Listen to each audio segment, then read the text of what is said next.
Assalamualaikum warahmatullahi wabarakatuh. Perkenalkan, nama saya Andri Nugraha dari kelas 11 MIPA 3. Di sini saya akan membacakan biografi singkat tentang Kiai Haji Ahmad Hasan. Ahmad Hasan adalah salah satu tokoh utama organisasi Persatuan Islam atau Persis. Sosok ulama yang saat ini tidak hanya dikenal luas di Indonesia, tetapi juga di negeri tetangga, seperti Malaysia dan Singapura. Sebagai seorang ulama, Ahmad Hasan dikenal sangat militan, teguh pendirian, dan memiliki kecakapan luar biasa. Pemahamannya dalam bidang ilmu pengetahuan agama sangat luas dan mendalam. Hasan lahir pada tahun 1887 Masehi di Singapura. Ayahnya bernama Hasan Sinafapu Maricar yang digelari Pandit. Berasal dari India, dan ibunya bernama Musna berasal dari Palakkad, Madras. Ahmad menikahi Musna di Surabaya ketika ia berdagang di kota tersebut, kemudian menetap di Singapura. Ahmad adalah seorang pengarang dalam bahasa Tamil dan pemimpin surat kabar atau surat kabar Nurul Islam di Singapura. Ia suka berdebat dalam masalah bahasa dan agama, serta mengadakan tanya jawab dalam surat kabarnya.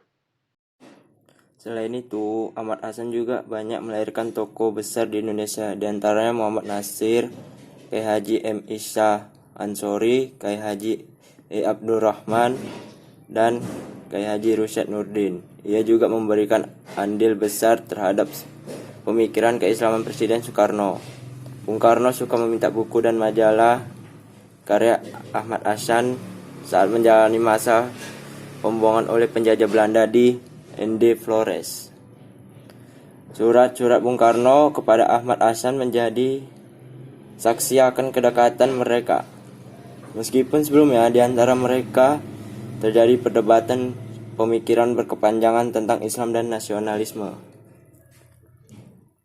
Saat Soekarno ditahan di penjara Sukamiskin, Ahmad Hasan kerap mengunjunginya dan memberikan buku-buku bacaan. Ia menganggap Bung Karno sebagai kawannya. Saking dekatnya, ketika Ahmad Hasan dirawat di Rumah Sakit Malang, Soekarno memberikan sejumlah uang untuk biaya pengobatan Ahmad Hasan. Pada hari Senin, tanggal 10 November 1958 di Rumah Sakit Karangmenjangan atau Rumah Sakit Dr. Sutomo, Surabaya, Ahmad Hasan berpulang ke Rahmatullah dalam usia 71 tahun.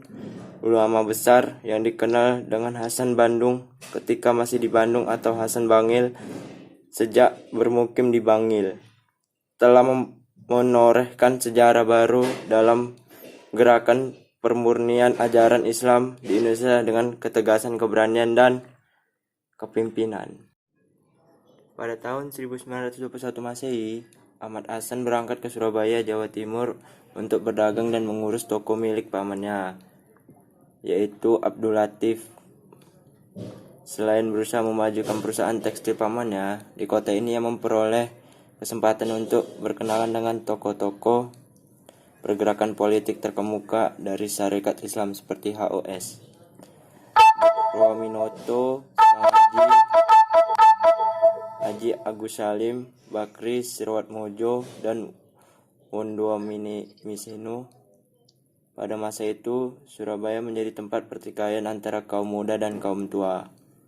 Kaum muda dipelopori oleh Fakih Hashim, seorang pendatang yang menaruh perhatian dalam masalah keagamaan. Ia memimpin kaum Islam di Surabaya dengan cara tukar pikiran, tablik, dan diskusi-diskusi keagamaan. Haji Abdul Latif, pamannya Ahmad Hasan yang juga gurunya pada masa Ahmad Hasan masih kecil, mengingatkan Ahmad Hasan agar tidak melakukan hubungan dengan Fakih Hashim yang dikatakan telah membawa masalah sebagai Wahabi. Begitu saja cerita singkat biografi tentang Kiai Haji Ahmad Hasan. Assalamualaikum warahmatullahi wabarakatuh.